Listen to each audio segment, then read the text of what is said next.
오늘 하나님의 말씀은 출애굽기 32장 32절 말씀 보겠습니다. 우리 다 같이 한 절의 말씀을 봉독하겠습니다. 그러나 이제 그들의 죄를 사하시옵소서. 그렇지 아니하시오면 원하건대 주께서 기록하신 책에서 내 이름을 지워버려 주옵소서. 아멘. 오늘 말씀의 제목은 모세의 기도에 대해서 말씀을 나누려고 합니다. 창세기 32장의 말씀은 참담한 일이 벌어졌죠.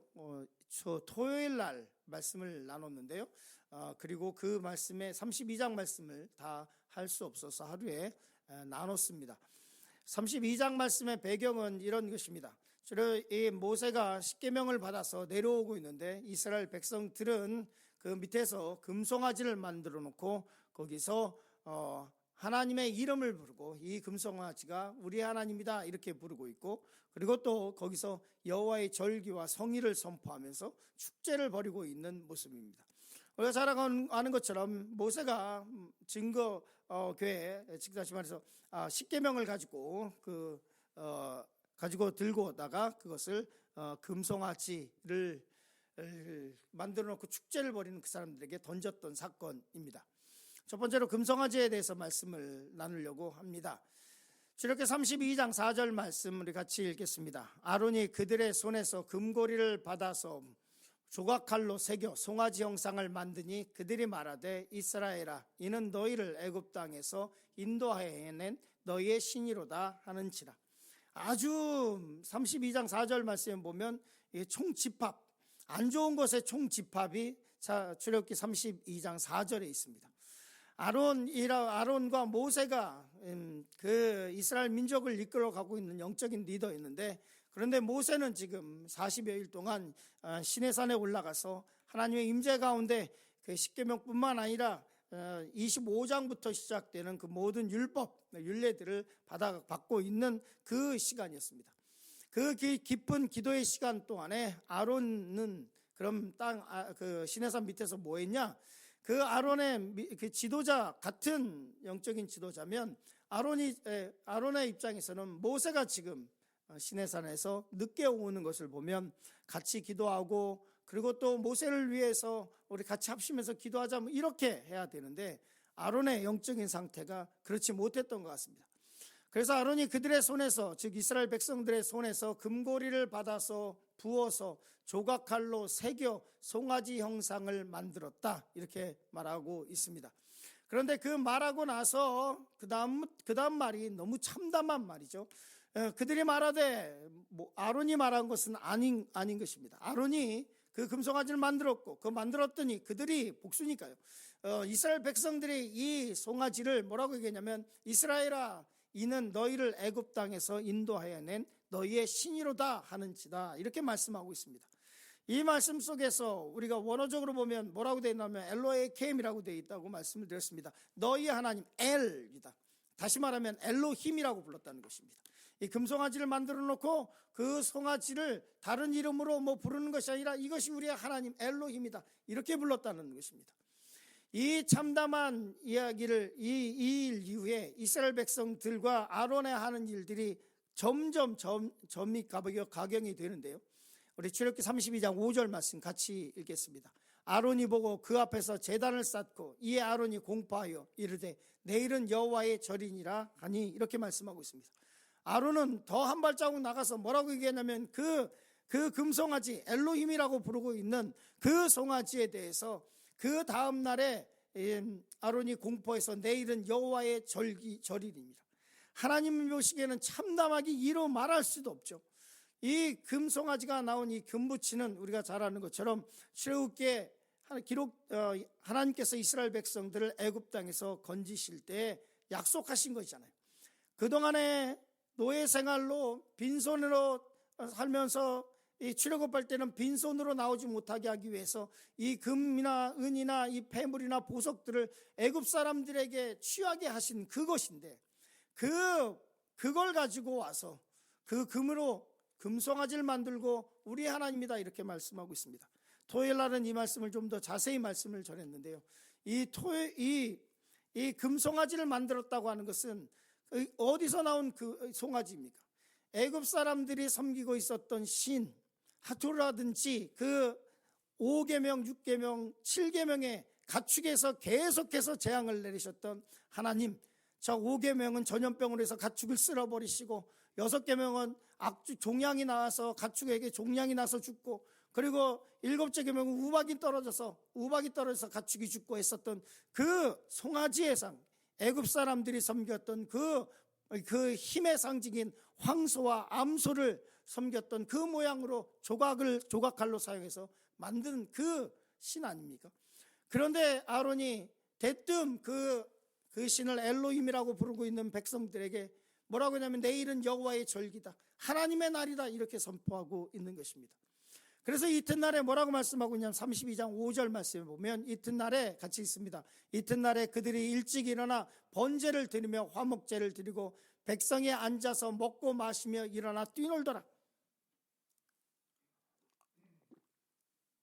금송아지 하나 만들어 놓고 거기에서 이스라엘 백성들이 이튿날 그들이 일찍 일어나 아침부터 하나님을 저렇게 섬겼어야죠. 일찍이 일어나서 번제를 그 앞에서 드리고 화목제를 드리고 거기서 먹고 마시면서 뛰놀고 있는 이 모습을 모세가 내려와서 보게 됩니다.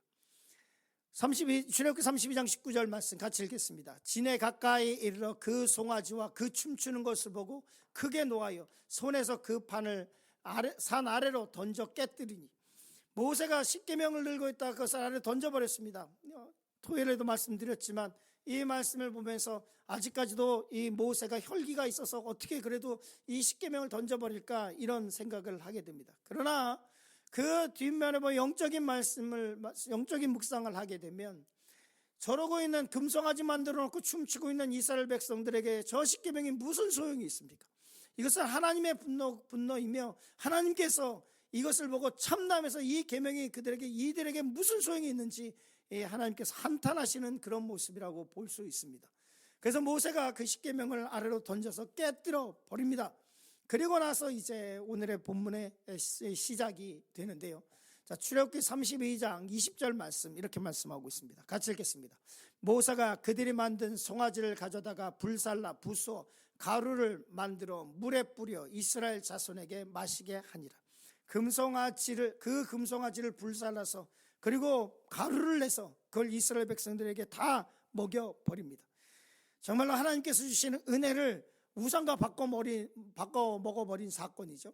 그런데 여기서 보면 하나님께서 그 이스라엘 백성들이 빈손으로 나오지 못하게 하기 위해서 그 금, 은, 이 폐물들을 챙겨서 나오게 하지 않았습니까? 근데 이스라엘 백성들이 그 금을 취해서 금송아지를 만들었습니다. 어떻게 됐습니까? 나중에 그 금송아지를 다 잘게 부수고 가루로 만들어서 이스라엘 백성들에게 다 마시게 해버립니다. 왜 그래? 그 갖고 나온 금 그냥 다 마셔버리고 그냥 사라져버린 거예요. 왜 그랬을까요? 하나님의 은혜를 간직하지 못하면 하나님께 받은 그 복과 축복은 그냥 하루아침에 날아갈 수 있습니다. 이스라엘 백성들이 챙겨왔던 그 금은 하루아침에 다 날아갔어요. 그런데 여기엔 또 영적인 의미가 있죠. 이 모세가 왜 굳이 저 금을 가루로 만들어서 다 이스라엘 백성들에게 마셔버리게 했을까? 저 금이 남아있으면 이스라엘 백성은 언제든 또다시 금송아지를 만들었을 겁니다. 언제든 또다시 기회가 생기면 또다시 또 뭐만 있으면 그거 가지고 또 우상을 만들어서 번쩍이는 거 보고 이게 우리 하나님이다 이랬을 수 있습니다. 하나님께서 그렇게 이스라엘 백성들이 불쌍히 여겨서 빈손으로 출애굽하지 않게 하기 위해서 그 애굽 사람들에게 취해서 가지고 나온 그 금으로 금송아지를 만들고 결국에는 그거를 부숴서 다 마셔버리는 사건, 그 사건이 출애굽기 32장 20절에 기록되어 있습니다. 오늘 말씀의 핵심은 두 번째인데요, 민족을 살리는 기도에 대해서 말씀을 나눕니다. 이 사건 이후에 벌어지는 일들은 설교 말씀에 잘 등장하지 않습니다. 보면 출애굽기 32장 26절 그렇게 금을 갈게 부숴서 이스라엘 백성들에게 마시게 한 것으로 끝나지 않았습니다. 우리 같이 읽겠습니다. 이에 모세가 진문에 서서 이르되 누구든지 여호와의 편에 있는 자는 내게로 나오라 하매 레위 자손이 다 모여 그에게로 가는지라 이렇게 말씀하고 있습니다. 모세가 이스라엘 백성들을 모아놓고 그물잘게 부어서서 이스라엘 백성 다 마시게 한 이후에 그리고 나서 또 다른 것을 합니다. 모세가 이스라엘 백성들 앞에 얘기합니다. 여호와의 편에 서 있는 자는 내게로 나오라. 그랬더니 12지파 중에서 한 지파만 나옵니다. 한 지파가 누구냐면 레위 지파가 모세에게 나옵니다. 그들이 모여서 모세에게 왔습니다. 하나님 앞에 죄가 관영할 때 이 말씀은 우리에게 똑같습니다. 이 시대에도 우리 장로님이 기도하실 때 은혜 받는 말씀 중에 하나가 뭐냐면, 하나님, 이 시대는 지금 시대는 더욱더 하나님을 믿기 어려운 세대입니다. 실제로 그렇죠. 물질이 풍족하죠. 그리고 성적인 것은 핸드폰 하나만 있으면 아이들은 그냥 언제든지 접촉할 수 있어요. 마약도 30분 안에, 한국 같은 경우는 핸드폰으로 오더하면 배달이 돼요. 30분 안에 모든 것이 다 이런 상황 속에서 아이들이 그 믿음을 지켜나가는 것이 얼마나 힘든지 몰라요. 그런데 똑같은 말씀을 하고 있어요. 여호와의 편에 서 있을 자 누구냐? 12지파 중에 한 지파가 나오고 있습니다. 우리가 이 모세의 말씀, 이 말씀이 우리에게 임한다면 여호와의 편에 설 사람 나오라고 할 때 여러분과 저는 당연히 나가야죠. 그 앞으로 당연히 나가야죠. 한 지파 레위 자손이 모세에게 나아갔습니다. 그런데 이 모세가 아주 힘든 일을 이 레위 자손들에게 시킵니다. 우리 같이 읽겠습니다. 모세가 그들에게 이르되 이스라엘의 하나님 여호와께서 이렇게 말씀하시기를 너희는 각각 허리에 칼을 차고 진 이문에서 저 문까지 왕래하며, 레위 자손들에게 이렇게 얘기합니다. 칼을 차라. 그리고 이문에서 저문까지, 여기서부터 끝까지, 여기서부터 저기까지 끝까지 그 이스라엘 백성들의 회중의 문, 자기애들의 그 천막을 짓고 살았으니까 거기 첫 집부터 끝집까지 거기를 왕래하며, 그 다음 말씀 읽겠습니다. 같이 있습니다. 각 사람이 그 형제를, 각 사람이 자기의 친구를, 각 사람이 자기의 이웃을 죽이라 하셨느니라. 레위 자손이 모세의 말대로 행하며 이날에 백성 중에 3,000명가량이 죽음을 당하니라. 레위 자손에게 칼을 차고 이스라엘 백성들에 가서 너의 형제를, 너의 친구를, 너의 이웃을 죽이라. 그래서 3,000명이 죽었습니다.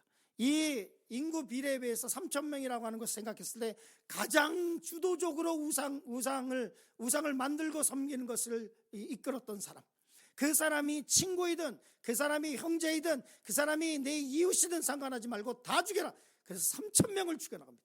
레위 자손이 이걸 해야만 했습니다. 이 칼을 차고 이것을 해야만 했어요. 누룩이 한 방에 교회에 들어와서 그 누룩이 교회 전체를 파괴하는 그 죄악된 요소를 할 때 그 누룩을 제거하는 일이 너무 힘든 것입니다. 너무 힘들어요. 이스라엘 백성 가운데 이 우상 숭배가 들어왔을 때 레위 자손이 칼을 차고, 여기 보면 그 말씀을 보세요. 자기 형제를 죽였어야 돼요. 자기 친구를 죽였어야 돼요. 자기 가장 가까운 이웃을 죽였어야 돼요. 그렇게 해서 그 공동체를 살려내는 거예요. 우리가 죄를 그렇게 끊어내지 않으면 우리의 가정은 살아날 수 없어요. 우리 교회가 이러한 고통을 겪지 않으면 교회는 살아날 수 없어요. 교회가 무너져 내가고 교회가 팔려나가는 그 교회들, 유명한 팔려나가는 여자 부흥사가 얘기했어요. 회개는 그 어떤 죽어가는 교회도 살릴 힘이 있다. 수많은 교회들이 죽어가는데 그 교회들에게 필요한 것은 어떤 죄를 졌느냐가 아니라 회개하지 않기 때문에 그래요. 철저한 회개의 모습을 보여주고 있어요. 그래서 3,000명가량이 죽었어요. 그리고 나서 여기서 끝나지 않습니다. 출애굽기 32장은 너무 은혜로운 말씀이 많습니다요. 오늘 본문의 말씀 이렇게 기록하고 있습니다. 우리 같이 읽겠습니다. 그러나 이제 그들의 죄를 사하시옵소서. 그렇지 아니하시오며 원하건대 주께서 기록하신 책에서 내 이름을 지워버려 주옵소서.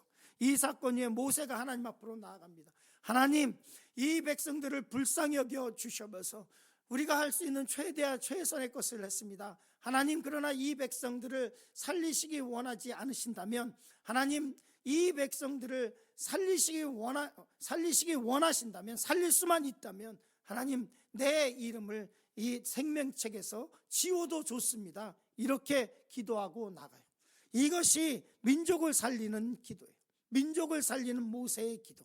이런 기도를 하시지 않겠습니까? 이런 기도를 해보지 않겠습니까? 죄가 간영하고 이스라엘 백성들이 패망할 때 모세가 이렇게 나갔던 것처럼 이런 기도를 우리나라에서 했던 적이 있어요. IMF 이후에 교회마다 하나님 우리 교회 우리나라 살려주셔서라고 하는 기도를 했었던 적이 있어요. 이제 또 배부르고 등 따스우니까 또 교회들이 지금 또 기울어 가고 있죠. 이 기도는 바울도 했습니다. 같이 읽겠습니다. 나의 형제 곧 골육의 친척을 위하여 내 자신이 저주를 받아 그리스도에게서 끊어질지라도 원하는 바로다. 민족을 위해서, 나라 민족을 위해서, 교회를 위해서 이렇게 결단하고 기도하는 우리 성도님이 되시기를 간절히 축원합니다.